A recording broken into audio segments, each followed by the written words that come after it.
మాతో మాట్లాడే వరకు మేము ఇక్కడే నిరాహార దీక్ష అయితే కూర్చుంటాము. మాకేదో ఒక సమాచారం వచ్చే వరకు అన్న పవన్ కళ్యాణ్ అన్న దయచేసి ఈ వీడియో మీకు అడ్డేది ఉంటే మాతో ఒకసారి మాట్లాడండి. మా సమస్యకు పరిష్కారం దొరికే వరకు ఇక్కడ నుంచి అయితే మేమైతే లేయము.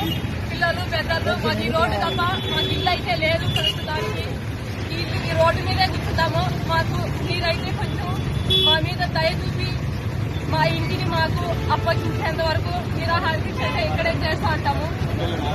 దుర్మార్గులైతే ఎమ్మెల్యే బంధువులని చెప్పుకొని మా ఇల్లంతా రాత్రి ఈ విధంగా అయితే చేసేశారు.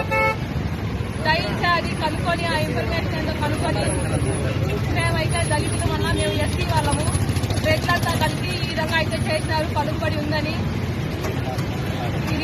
ఇది 100 సంవత్సరాల నుంచి మేమైతే ఈ ఇంట్లోనే ఉంటున్నామన్నా. మా పెద్దలు తరతరాల నుంచి ఇక్కడే ఉన్నాం. రాత్రి 100 మంది వచ్చి మా ఇల్లును అయితే ఇట్లా ధ్వంసం చేసేసి ఇట్లా మా మెల్ల మంగళసూత్రాలు కూడా లాకపోయిన పరిస్థితి అయితే మాకుంది.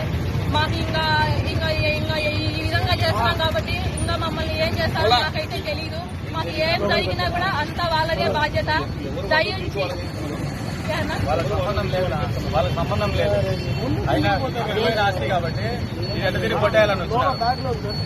మా మీద దయించి ఒకసారి ఈ వారం కంటినైతే మీ మాట కొరకు మేము వెయిట్ చేస్తూ ఉంటామన్నా. ఒక్కసారి మాతో మాట్లాడండి ప్లీజ్ అన్న.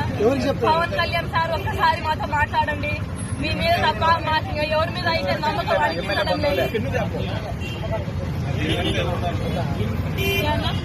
దీని వెనుక ఎమ్మెల్యే బంధువులు అయితే ఉన్నారు. వీరందరికీ మేమైతే ద్వారకనాథ్ రెడ్డి, శాంతిసుందర్ రెడ్డి, లక్ష్మణ్ రెడ్డి వీళ్ళంతా ఎమ్మెల్యేకి సంబంధించిన వాళ్ళు.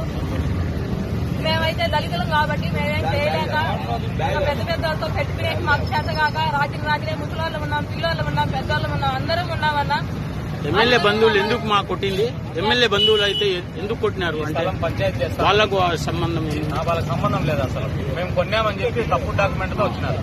విలువైన స్థలం ఇది 12 సెంట్ల స్థలము. సెంట్ 50 లక్షలు పోతుంది. ఇక్కడ దౌర్జన్యంగా వచ్చి లీగల్ గా ప్రొసీడ్ గా లేకుండా దౌర్జన్యంగా వచ్చినారు. ఎవరి దగ్గర కొన్నారు? తిరుపతి వాళ్ళ దగ్గర కొన్నామన్నారు.